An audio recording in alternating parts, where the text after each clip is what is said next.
Quantos deputados tu acha que o povo elegeu em 2018? São 513 ao total. É, Quantos desses 513 tu acha que ele elegeu? Ah, tá, entendi onde quer chegar. Deve ter, sei lá, 20% disso. 5. Chutei alto. Em 2018, 27 deputados dos 513 deputados foram eleitos dependendo do voto direto. Eleito do que a gente entende de eleição, do tipo, o cara que mais ganhou Tu chegou voto... na urna e escolheu um cara, tá? Só 27 foram eleitos desse jeito que tu tá imaginando. Entendi. Porque quando tu bota o voto na urna, o que acontece não é Colegiando. computar direto pro deputado, computa pro partido. E aí nisso tudo tem uma fórmula, assista um episódio, que, cara, 18 cálculos depois se distribuem em várias cadeiras do Congresso para os partidos, e os partidos ocupam isso conforme os votos. Isso significa que um deputado que ganhou, como é o caso que a gente mostra no episódio, um deputado que ganhou 128 mil votos não é eleito, às vezes, em detrimento de um deputado que ganhou 200 votos. 200 votos é a família e o bairro dele, né? E E olha lá, o Talvez bairro nem não. a mãe votou. Não, no bairro não tá bem quisto. Mas, No bairro não tá muito bem quisto. Tá mais na família e na galera que trabalhou na campanha. No bairro já não acha boa ideia. Então, aí tu fala assim, pô, mas isso é sério. Aí vem várias questões disso. Isso é sério. É sério. No Brasil, na eleição de 2018, 95% não foi eleito dependendo desse voto. 95% da política, do Congresso, dos parlamentares, foram eleitos com redistribuição de voto dentro dos partidos. Ou seja, a gente não escolheu essas pessoas. A gente não tem clareza dessa fórmula. Poderiam me dizer, não, mas é legal. É legal. É hoje o sistema de voto. Se chama voto proporcional, coeficiente eleitoral. Sim. Ah, mas é legalizado. Sim, eles não estão ilegais no cargo. Sim. Mas eu desconfiaria que estão ilegítimos. Com certeza. Porque as pessoas não sabem quem eles são. O que isso gera? Olha o caminho que isso começa a criar. O caminho que isso começa a criar é: agora o deputado não precisa de voto para ser eleito. Ele só precisa do quê? De uma boa aliança com o partido e de um bom arranjo partidário. Porque se ele tiver num partido em que vai ter um deputado como o Tiririca, que puxa 1 milhão de votos, significa que o Tiririca vai botar mais uns 6 candidatos com ele, que não precisam ter votos. Vão usar os votos do Tiririca para se eleger. Se ele tiver num partido que tem o Tiririca e o Celso Russomano, 2 pessoas famosas, quer dizer que o partido vai botar umas 12 pessoas para dentro.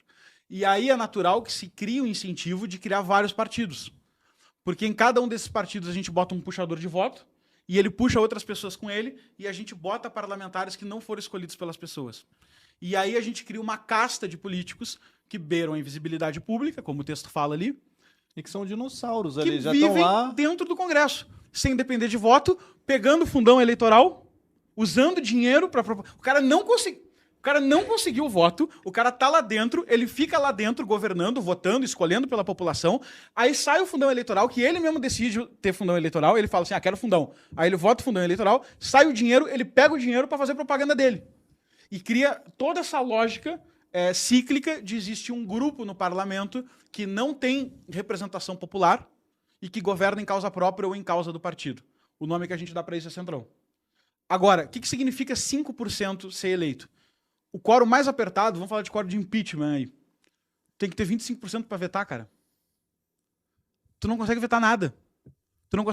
E são esses caras que negociam com o presidente, são esses caras que definem as pautas que são votadas lá dentro. Então, o Congresso brasileiro é, no meu entender, agora uma opinião pessoal, né? No meu entender, a gente botou vários pontos de vista ali, mas no meu entender, é uma oligarquia. Sim. É uma oligarquia, é um grupo de poucos que governam pensando no bem de si próprio, sem prestar atenção no povo. E isso fica evidente para todo mundo que conhece esse sistema, conhece esses números e vive lá dentro. Não há interesse em representar a população porque não é necessário. Uhum. Não existe vínculo entre o voto e o candidato. Só precisa que existam os puxadores de voto. Então, sabe aquele grupinho que tu conhece dos deputados? Porque a maioria tu não conhece, mas tem um grupinho que tu conhece. Normalmente esses são os caras que têm voto. Uhum. Esse grupinho que tu tá imaginando agora, tá todo mundo pensando nos deputados agora. Normalmente esses são os que têm voto. Por isso que você conhece. Que puxaram uma outra leva. Que puxaram uma galera que não tem voto nenhum. E vive lá dentro há 50, 60 anos, 40 anos. Eu não vou citar os nomes aqui, mas eu fiz uns cálculos. Cara, tem cara que tem duas vidas minhas dentro do Congresso. O cara, ele fica mudando, né? Ele vai pro partido, ele vai pra chefe do partido, ele vai pro não sei o quê, ele vai pro Ele tem Senado, uma ele vai pro influência dentro deputado. do partido ali, mas não recebe necessariamente esses votos e Não, entra. não recebe. Não depende deles. Sim. Mas ele escolhe. Aí os chefes, os donos de partido, viram pessoas extremamente poderosas. Porque eles definem. Tu quer te candidatar, Arthur? Eu falo o seguinte: olha, no meu partido tu vai ser eleito. O que tu me dá em troca? Tu vai votar assim? Tu vai votar assado? Tu vai devolver o fundão? Como é que Vira tu vai uma fazer? moeda de troca Vira uma ali. moeda de troca. E até por isso, então, que cada vez mais é comum os caras pegarem uns famosos ou subcelebridade pra lançar o cara como... Exatamente. E aí tem uma pegadinha. Quando tu vota no Tiririca pra fazer um voto de protesto, tu tá caindo na armadilha do